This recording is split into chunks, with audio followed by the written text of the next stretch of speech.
Miss Spear here. Welcome back to our donkey story time today. Happy Thursday. Today we are going to be jumping right on back to our story of Ralph S. Mouse. And if you remember, we left off, I left you hanging, with one of the saddest chapters we've read so far. We had poor, sad little Ralph with a broken motorcycle, running away from his friend Ryan, and so disheartened and discouraged. But not to worry, things usually turn up at the end of the story, and usually there's always a happy ending. But first, there's going to be a whole lot more trouble coming in this chapter.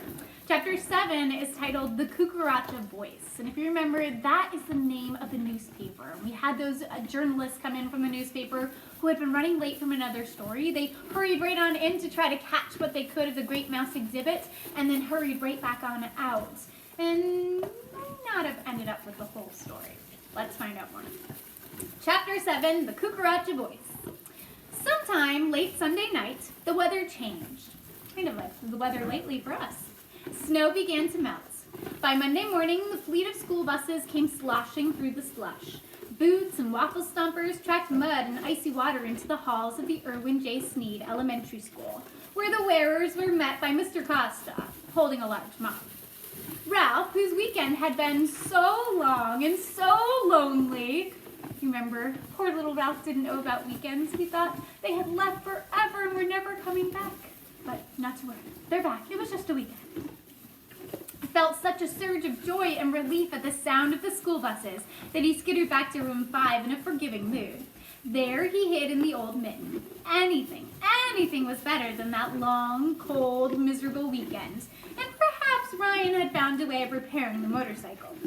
Miss K's class arrived in a grouchy mood. Snow was fun, slush was not. There was more confusion than usual as the children peeled off their jackets and kicked off their boots. Many were carrying clippings from the Cucaracha Voice newspaper. Miss K was not in the room to welcome them, which did not help. Gordon told Melissa, who was wearing wet shoes and carrying her boots, that he was sure static electricity would not hold a mouse to a sock. Melissa told Gordon that he had no imagination. Whew, this is not a great start to the day. Brad arrived with his arm in a sling. Instantly, a rumor started that Brad had hit Ryan so hard he had injured his hand. Sides were taken, arguments began. Ryan glared at Brad. "You owe me a motorcycle for the one you broke. Serves you right if you hurt your hand." "That motorcycle you said was Ralph," scoffed Brad. "Why would that mouse want a motorcycle anyway?" Someone dropped a clipping, and before it was picked up, Ralph was able to catch a glimpse of himself, looking small and frightened in a picture in the Goldfish Bowl. Remember back when he was in the Goldfish Bowl for the Great Mouse exhibit? The picture was not bad. In fact, it was quite good. His eyes were bright, and each hair was distinct. Yes, he likes looking at himself too, just like you are. Oops, I'm sorry, I lost my place looking at Ollie with his food. The picture was not bad. In fact, it was quite good. His eyes were bright, and each hair was distinct. Ralph congratulated himself on being such a handsome mouse and wondered if Matt, back at the inn, if he still worked there, would see the picture, recognize, and perhaps even miss him. As the last bell rang, Miss K hurried into the room with a worried look on her face. Instantly, she was surrounded by excited children, waving the newspaper clippings from the Cucaracha Voice and all trying to talk at once. "It wasn't like that at all," they said. "The reporter got it all wrong. It's a bunch of lies. They didn't even put our picture in the newspaper. Most puzzling was, Ralph isn't that kind of mouse. He's nice." "They're behaving like a bunch of little mice," thought Ralph. At the same time, he wondered uneasily what the paper had said about him. That he wasn't nice? Impossible. Miss K stood without speaking at the front of the room. Gradually, the class grew quieter. "That's better," said Miss K. Amazing, thought Ralph. The teacher had silenced the class without using a single word. He was even more ashamed of the way he had treated his little relatives back at the inn. After the class recited liberty and justice for all, but not for me, thought Ralph, Miss K said, "Class, we have a lot to talk about this morning, and we can't talk if we all speak at once. Brad, suppose you begin by telling us what happened to your arm." Brad looked embarrassed. I just sprained it when I tried to ride my bike in the mud. I was trying to get it ready for the first motocross race this spring. Oh, do have to be careful with those sometimes. We know how that can happen. Thankfully, our friends on the men, too. The class respected what Brad had tried to do, and Ralph was struck by a sudden thought. Brad was exactly the sort of boy who could understand a mouse who rode a motorcycle. To change the subject, Brad asked, "Is Ralph going to try to run the maze again?" What do you think, Ollie? "How about it, Ryan?" asked Miss Kay. "Did you bring Ralph to school today?" "He's lost." Ryan sounded worried. "He got mad because, he got mad Friday afternoon and disappeared." "I am not lost," Ralph said to himself. "I know where I am. I am right here, in this mitten." A sigh of disappointment ran through room 5. The class liked Ralph. Besides, watching a mouse in a maze was more fun than social studies or spelling. "Miss Kay," said Gordon, "even if Ryan finds Ralph, I don't think he should have to run the maze again. He proved that there was a better way to get to the peanut butter than running into dead ends."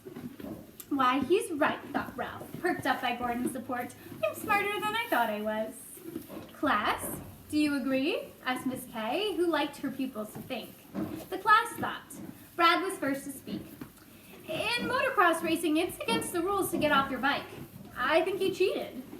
Several people were quick to point out that testing intelligence with a maze was not the same thing as racing on a bicycle, even a BMX. "Maybe he was too amazed to do it right," suggested Melissa with a giggle. Get it? Amazed. That Melissa. "Well, I think he proved that he was gifted and talented."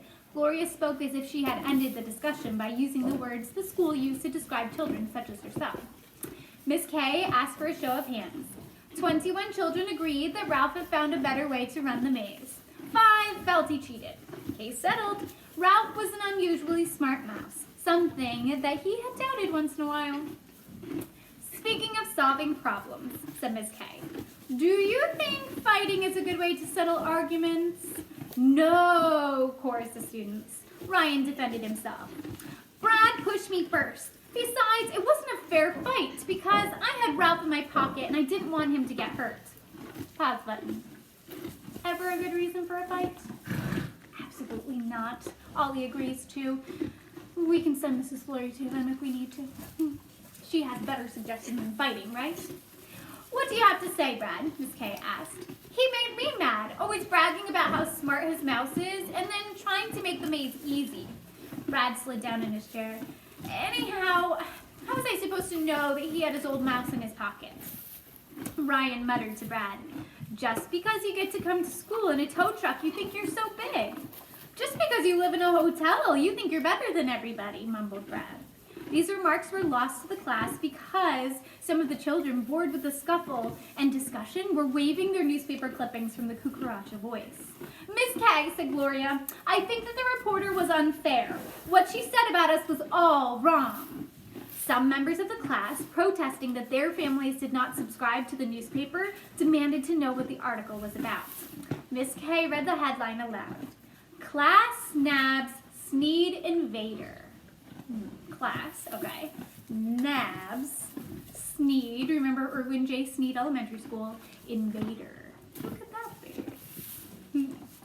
"What's she talking about?" wondered Ralph, moving from the mitten to Melissa's overturned boot for a better view. "What invader?" Miss Kay continued. Under Ralph's picture, the story reads, "Friday afternoon, the 5th grade class of Miss Bambi Kuchenbacker at Irwin J. Sneed Elementary School exhibited a mouse, thought to be one of the many mice overrunning their school. They also discussed the harm rodents can do to crops and food supplies and the rapidity with which they multiply." There was a murmur of disapproval from the class as Miss Kay read on. "When informed of the mouse plague at the monthly meeting of the school board Friday evening, Superintendent Clyde Crossman promised a full investigation of the conditions at Sneed." A mouse investigation, not a donkey investigation. Hopefully you can't see the boys. They were arguing over their hay again. Just plenty to share. They don't always agree. But fighting's not the answer. We'll send Mrs. Flurry to you. We'll continue. The class sat in outraged silence. Ralph was aghast. One tiny mouse, an invader, overrunning the whole school, all by himself? Suddenly, everyone had something to say. it wasn't like that at all. We were having fun, and she made our school sound terrible. Poor little Ralph didn't invade us. Ryan brought him to school. She made our school sound dirty, and Mr. Costa works hard. She was mean not to put our picture in the paper. She stayed about 2 minutes and didn't understand what we were doing. Gordon felt that he was to blame for the story. I didn't mean to get Ralph investigated, he said. I just wrote facts I found in the library books. I didn't mean that Ralph personally ran around harming crops. Just how am I going to be investigated? Ralph was beginning to wonder. Brad was pleased that someone else was in the wrong. I think that reporter was unfair it was his contributions to the discussions. After that moment, he said, I think that the reporter just said what they wanted to say and didn't really care about us. One boy said, my father says sometimes that bad news sells more paper than good news. Everyone agreed that the reporters saying unkind things about their school in order to sell more copies of the Cucaracha Voice would be mean, unfair, or just plain sneaky. Hopefully that's not what happened here. Let's move recital. Move along, buddy. Kids want to see the book too. There we go. All right. You've got your spot? You've got your head? Okay. Life is good. Melissa said, I think we should all write letters to the paper and say that the story wasn't true and that there is or was only one mouse here. A splendid idea, Melissa, said Miss Kay, always eager for a new project. We can write letters for our language arts class. However, I think that we should be careful we tell our truth too. Of course, Room 5 would always tell the truth. Room 5 always told the truth, except when they fibbed a little. Hopefully they'll be telling the truth. Miss Kay continued, can we be sure that Ralph was the only mouse in our school? Our principal told me this morning, after reading the article in last night's Voice, that the cafeteria workers reported a hole in a bag of sugar and tail tracing of the spilled sugar. Do you remember who that was? Uh-oh. The 4th grade teacher reported that seeds had disappeared from the mosaics her class had made. The librarian said that the shredded material from the bags that the books are mailed in has been scattered on the carpet. And the 1st grade teacher said she found tooth marks on a jar of paste. Uh-oh. One very busy mouse. Not many mice, but one very busy and adventurous mouse. This information silenced the class, but left Ralph burdened with guilt. He was just a little mouse trying to get along in the world. He had not meant to cause so much trouble. Melissa spoke out. Maybe if there are other mice, we could catch Ralph a friend. Oh yes, some of the kids said. Some of the other kids were impolite about the suggestion. We don't know where Ralph is, was Miss Kay's comment, and perhaps we should wait to write our letters until after the investigation. After all, there may be more mice at the school. This disappointed the class, who had been planning to write the angry letters that they would write for the newspaper, but had to agree. But Miss Kay, said Gloria, isn't your name Heidi? Miss Kay laughed. Yes, it is. Then how come the reporter called you Bambi? Asked Gloria. She must have confused her book characters, was Miss Kay's amused answer. Now, some of us might think of that as a movie, or maybe a book too. But there's the book and a movie of Bambi, and actually a book and a movie of Heidi too. Ralph saw nothing to be amused about. What would the investigation mean? Cats? An exterminator with traps and poisons? Fumigation with deadly fumes sweeping through the halls? That new electronic mouser that made a noise only mice could hear and sent them screaming into the night? Uh-oh. Wasn't that the whole reason he left the inn in the beginning?